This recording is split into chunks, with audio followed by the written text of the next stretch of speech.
So now we are going to talk about proactively reaching the media. So this is like when you actually contact them. The relationship between planning and the public is like, as we said, very critical. So issue projects or plans need the public involvement and support and feedback of the public in order to be successful. And this is why you need to make that bridge with the media so you can better reach the public and the project is like better known.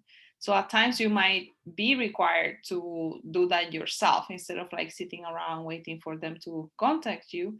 You can stimulate interest in the media for your planning initiative or project, and just like again get them engaged. And we have like 4 tips about like how you might be able to do that.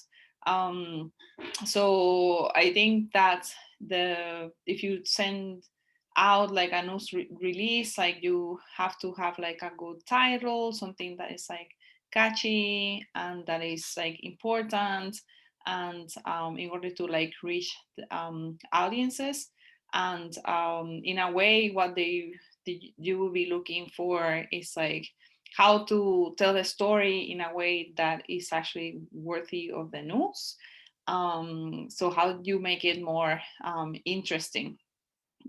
So maybe like in the case of the public lands master plan, maybe you can say something along the lines of like the plan shows that equity is more important than ever in plans, or the community engagement process or something like that, in this case. And then you will talk about that because that's a topic that is today is like very relevant and important.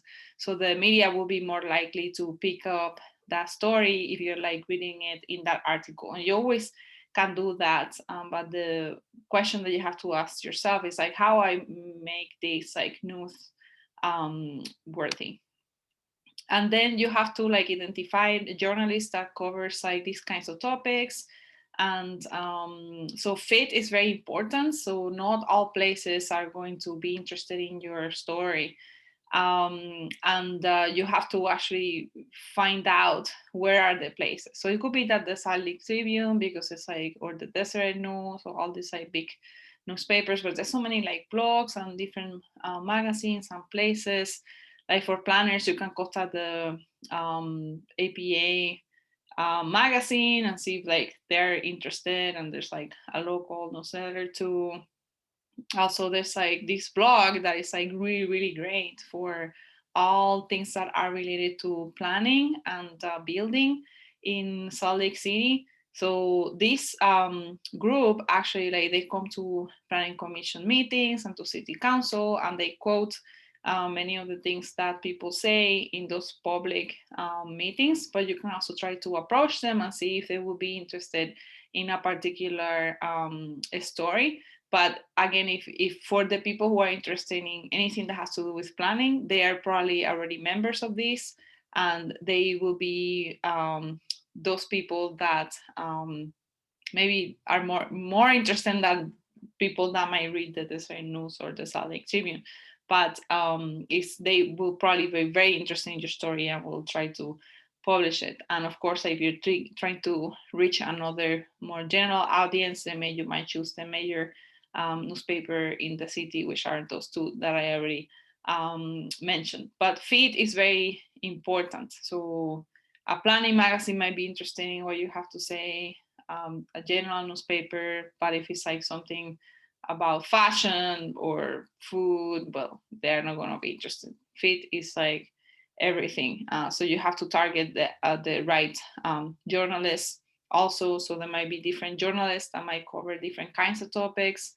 So you want to make sure that you are contacting the one that is might be interested in this particular topics as well. Then you have to communicate over email most times. So usually you will not like call them on the phone. You will email them, and then they're like, as I said, very busy. So you have to be careful with their time, or to try to like overwhelm them with things.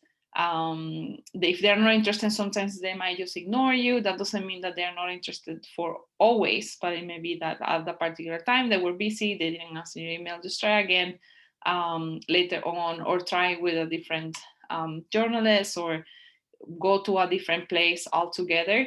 But like the important thing is like when you try to communicate with them on the phone, I mean on email, my apologies, you want to like pitch them with a hook, so something that is like effective and very succinct. You don't want to write something that is like very lengthy, that they will have to read a lot, and they have to say like, oh, I have to respond to this, like this is very long. So usually just like a few sentences, and maybe attach something in order to, you can attach the story, or you can attach more material, but the email should be like in itself very short, so they can actually like answer right away and have like the most important information. Then so you have to also like give them information, and this is, you can do this ahead of time, or it's like after they're interested in your story, you might give them like the executive summary of a report that you're writing, or again, anything that you have that is like short, but that it will help them out. Sometimes it might be a video that you make to gain their interest. But again, it has to be something with a very digestible message, that it can be converted into a compelling story. So with numbers, with people, with photos, with charts and graphs, and something that is like interesting.